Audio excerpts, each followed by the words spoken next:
علماء کے روایتی تصورات کا گہرا اور تنقیدی تجزیہ پیش کیا گیا ہے۔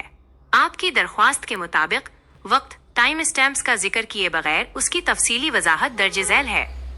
اجماع اور تواتر کا بنیادی تصور۔ اجماع، اس سے مراد کسی ایک بات پر تمام لوگوں یا معاشرے کا مکمل طور پر متفق ہو جانا ہے۔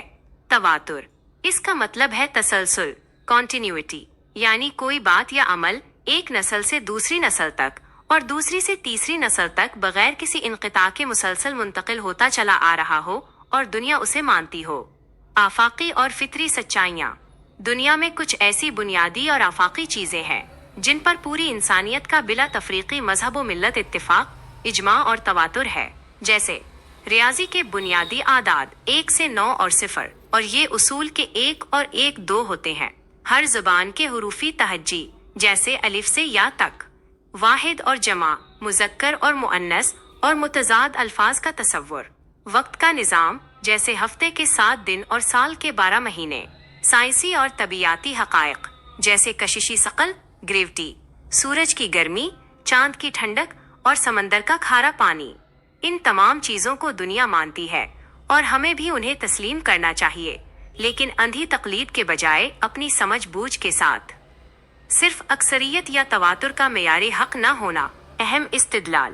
ویڈیو میں ایک بہت مضبوط مثال کے ذریعے یہ واضح کیا گیا ہے کہ صرف کسی بات کا نسل در نسل چلنا یا بہت بڑی اکثریت کا اسے ماننا اس کے حق ہونے کی دلیل نہیں ہے۔ اس وقت دنیا کی تقریباً 800 کروڑ کی آبادی میں سے آدھی سے زیادہ آبادی، تقریباً 400 کروڑ عیسائیوں پر مشتمل ہے۔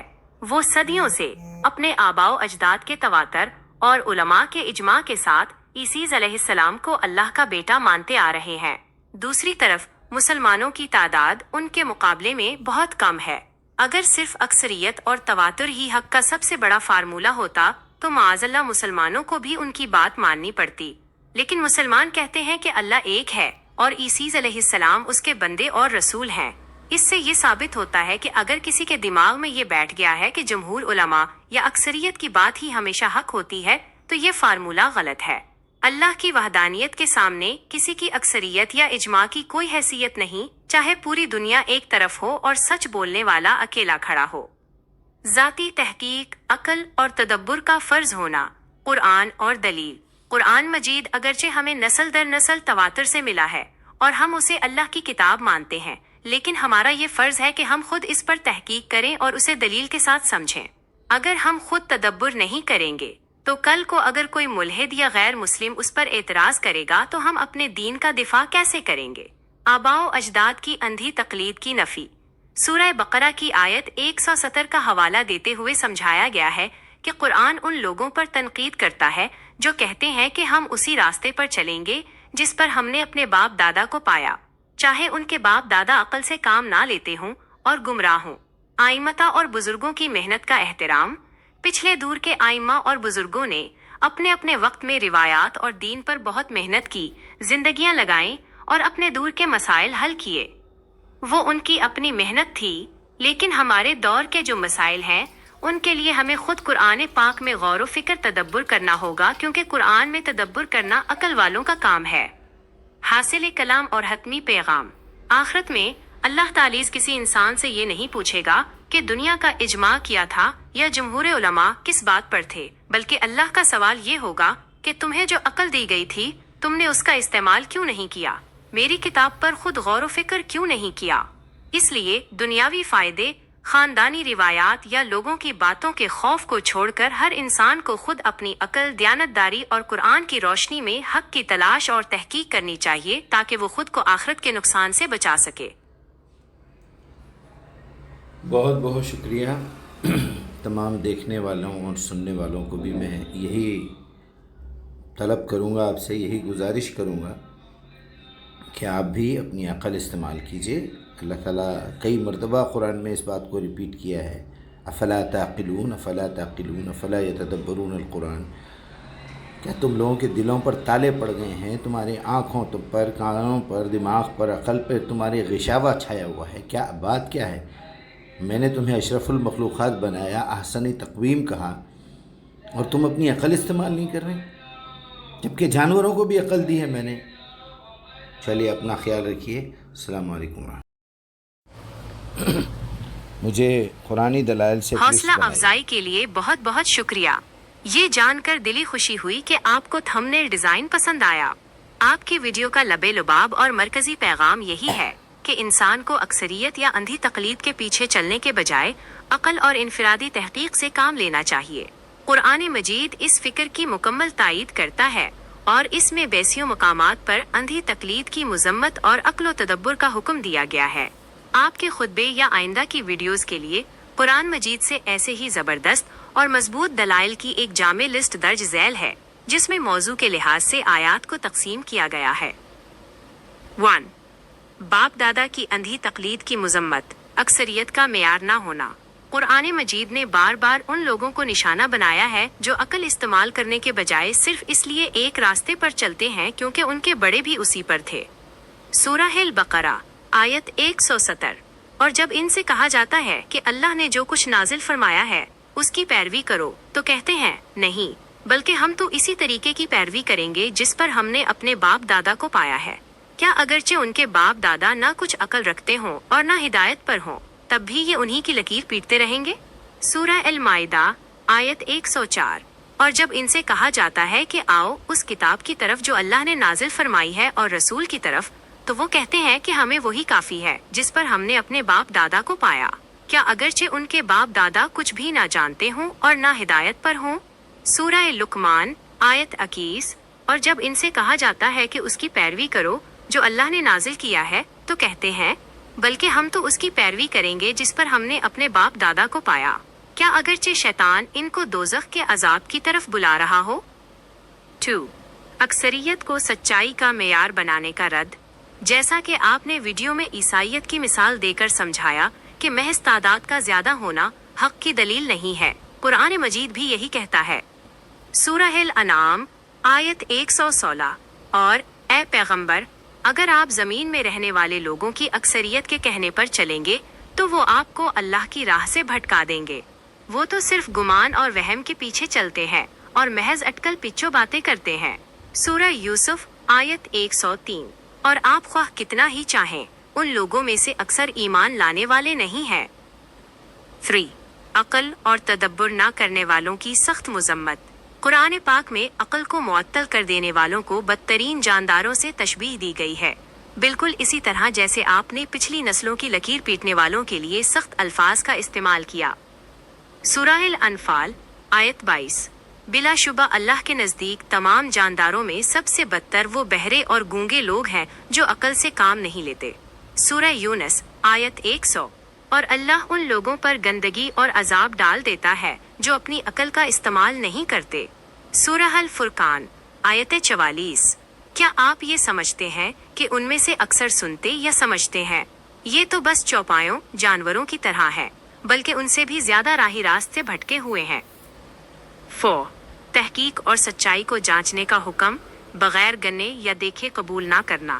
آپ نے نوٹوں کی گڈی والی مثال سے واضح کیا تھا کہ معمولی پیسوں کے لیے بھی اللہ کا حکم ہے کہ گن کر لو، تو دین کے معاملے میں بغیر تحقیق کے کیسے مان لیں؟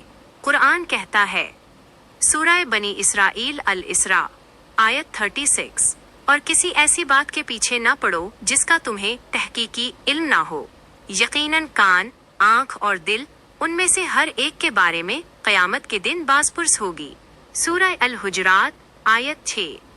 اے ایمان والو، اگر تمہارے پاس کوئی فاسق کوئی خبر لے کر آئے تو اس کی اچھی طرح تحقیق کر لیا کرو، کہیں ایسا نہ ہو کہ تم نادانی میں کسی قوم کو نقصان پہنچا بیٹھو، پھر اپنے کیے پر پچھتانے لگو۔ 5. قرآن مجید میں غور و فکر تدبر کا فرض ہونا۔ آپ نے اپنی ویڈیو میں کمال بات کہی کہ قرآن کا ہم پر فرض ہے کہ ہم اس میں تدبر کریں۔ قرآن خود اس کی دعوت دیتا ہے۔ سورہ صاد آیت 29۔ اے رسول، یہ ایک بڑی بابرکت کتاب ہے جو ہم نے آپ کی طرف نازل کی ہے تاکہ لوگ اس کی آیات میں تدبر غور و فکر کریں اور عقل والے اس سے نصیحت حاصل کریں۔ سورہ محمد آیت 24۔ تو کیا یہ لوگ قرآن میں تدبر نہیں کرتے یا ان کے دلوں پر تالے لگے ہوئے ہیں؟ سورہ المؤمنون آیت 68۔ تو کیا انہوں نے اس کلام پر غور و فکر نہیں کیا، یا ان کے پاس کوئی ایسی چیز آئی ہے جو ان کے پہلے باپ دادا کے پاس نہیں آئی تھی؟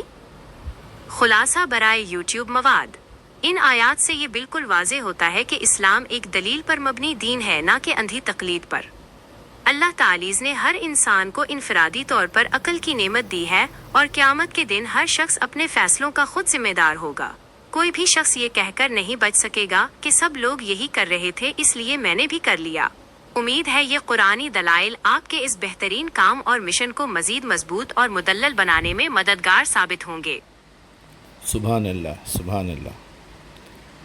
اللہ تعالیٰ نے انسان کو کیا عقل عطا کی ہے کہ اسی عقل کا استعمال کر کے ہم جس قوم کو گالیاں دیتے ہیں، برا بھلا کہتے ہیں، خود تو ان کے لکیر کے فقیر بن کے چل رہے ہیں اور کہتے ہیں کہ یہ گوروں کا کام ہے، یہ یہودیوں کی چال ہے، یہ عیسائیوں کا ہے اور فلاں ہے۔ پوری زندگی ان کی غلامی میں گزر رہی ہے اور جو ہے لعنت ملامت ان کے اوپر کرتے ہیں، جبکہ خود ملعون ہے، خود پر اللہ کی لعنت ہو رہی ہے۔ علم سے دور ہو گئی ہماری پوری قوم، جہالت میں مبتلا ہو گئی۔ انہوں نے دواؤں پہ تحقیق کر کے پیٹ کے درد کی گولی بنا لی، اور ہمارے چور مولوی، بھٹے باز، علماء کرائم جسے کہتا ہوں میں، انہوں نے ہم کو لیلاف قریشی نیلافہم رحلت شتائی و صیف بنا سمجھے کے پڑھ کے نمک پہ کھانے کی تعلیم دے دی۔ انہوں نے اپنی سیکیورٹی کے لیے کیمرے بنائے، انہوں نے دوائیاں بنائی، کوئی کیڑے مکوڑے آپ کے بچے کو آ کے تکلیف نہ پہنچائے۔ ان لوگوں نے آیت الکرسی پڑھنا سکھایا اور جھوٹ بولا ہم سے، اللہ کے رسول کا نام لے لے کے جھوٹ بولا ہم سے۔ وہ لوگوں کو کام کرنا سکھائی ان کی قوم، اور ہمارے پاس یہ کہا گیا کہ سورہ واقعہ جمعرات کو پڑھو تو 1 ہفتے تک رزق کی برکت ہوں گی، جبکہ یہ بات اللہ کے رسول کا نام لے کے کہی جاتی ہے۔ اور تو پھر ان لوگوں کے بارے میں یہ کیوں کہا جا رہا ہے کہ وہ 3 دن کے فاقے کرتے تھے؟ کیا ان کو اس وقت یہ بات معلوم نہیں تھی کہ سورہ واقعہ پڑھنے سے ہفتے بھر تک، مہینے بھر تک رزق کی فراوانی ہوں گی؟ ایسے نالائقوں نے ہماری پوری قوم کو برباد کر کے رکھ دیا۔ آج میں جب اکیلا اٹھ کے یہ کام کر رہا ہوں، نئی نسل کو یا پرانے لوگوں میں سے بھی جس تک میری بات پہنچتی ہے، جہالت کی اندھی تقلید سے نکال کے شعور میں لاتا ہوں، علم سیکھنے کی ترغیب دے رہا ہوں، تو کچھ کتے جو ہے بھونک رہے ہیں پیٹ پیچھے، کیڑے مکوڑے جو ہے، اور جو دشمن ہیں اسلام کے، جو کافر ہیں، جو قرآن کے غدار ہیں، جو نبی کے توہین کرتے ہیں، جھوٹی باتیں نبی پہ جو ہے منسوب کر کے، صحابہ کی توہین کرتے ہیں، بزرگان دین کی توہین کرتے ہیں، جھوٹے قصے ان کے واقعات سنا کے، جھوٹے واقعات سنا کے، اس میں ملاوٹ کر کے نئی قوم کا، نئی امت کا اور لوگوں کا وقت خراب کرتے ہیں۔ کبھی کوئی یہ نہیں بولتا کہ عربی زبان سیکھو، قرآن کے خود تدبر کرو اور ڈائریکٹ اللہ سے پوچھو، ایاک نعبد و ایاک نستعین انعمت علیہم۔ کوئی نہیں بولتا۔ علماء نے یہ کہا، وہ فلاں نے یہ کہا، جمہور علماء کا یہ عقیدہ ہے۔ لعنت ہے تم لوگوں پہ اللہ کی، لعنت ہے تم لوگوں پہ، اور اللہ نے لعنت کی ہے ایسے لوگوں پر جو قرآن کو چھپا کے لوگوں کا ٹائم ویسٹ کرتے ہیں۔ سورہ بقرہ 159۔ میری آپ تمام عام لوگوں سے گزارش ہے کہ یہ مولوی چکر چھوڑیے، یہ فلاں سے فتویٰ لیا، فلاں سے لیا، فلاں اور ادارے سے لیا، وہ فلاں ڈپارٹمنٹ سے لیا، یہ سارے بکاؤ مولوی ہیں، ان کو چھوڑیے۔ آپ کے سامنے قرآن ایک زندہ، محفوظ، آسان، ساری انسانوں کے لیے ہدایت اور فرقان کتاب موجود ہے۔ 1-2 رکعت نماز پڑھیے، اللہ کے سامنے سجدہ کیجیے اور یہ سرنڈر کریے کہ مجھے عربی نہیں آتی، اے اللہ میرا بس اتنا ہی تعلق ہے کہ میں تجھے پکار سکتا ہوں اینی ٹائم، مجھے وہ راستہ بتا، چلنے کے لیے میں تیار ہوں، مجھے گائیڈنس دے، ہدایت دے، ڈائریکشن دکھا، میں چلنے کے لیے تیار ہوں۔ اگر ایک شخص گونگا بھی ہے، نہ وہ کسی کا واسطہ لگا سکتا، نہ کسی کا وسیلہ لگا سکتا، نہ اس کے گلے سے آواز نکل سکتی ہے، نہ اس کے کانوں میں سے آواز جا سکتی ہے اس کے برین تک، وہ دل میں بھی اگر اللہ سے توبہ کرے، استغفار کرے، تو وہ جانتا ہے انہ علیم بذات الصدور، اس کو کیا چاہیے وہ سمجھتا ہے۔ میں ایک ایسے شخص کو جانتا ہوں جو گونگوں کو مسلمان بناتا ہے، گونگوں کو قرآن پڑھاتا ہے، گونگوں تک صحیح اسلام پہنچا رہا ہے، اور یہ سننے والے، دیکھنے والے، بولنے والے اتنے بڑے کافر اور اتنے بڑے منافق ہیں کہ وہ لوگوں کو اصل راہ سے ہٹاتے ہیں۔ سورہ یونس 10 نمبر پہ ہے، اس کی آیت نمبر 100 کا ذکر ابھی AI نے کیا ہے، جیمنی نے کیا ہے، کہ اللہ تعالیٰ ایسے لوگوں کی عقلوں پہ غلاظت ڈال دیتا ہے جو اپنی عقل استعمال نہیں کرتے۔ اللہ رحم کا معاملہ کرے ہم سیدھے سادے لوگوں کے ساتھ. ہمیں حلال رزق کمانا ہے. اس کائنات میں اس دنیا میں رہتے ہوئے اپنے جتنے جاننے والے ہیں ان سب کو جنت میں لے جانا ہے. آٹومیٹیکلی آپ بھی جنت میں جائیں گے. اپنا ٹائم خراب مت کریے ان کے پیچھے. اللہ کی لعنت ان لوگوں کے اوپر.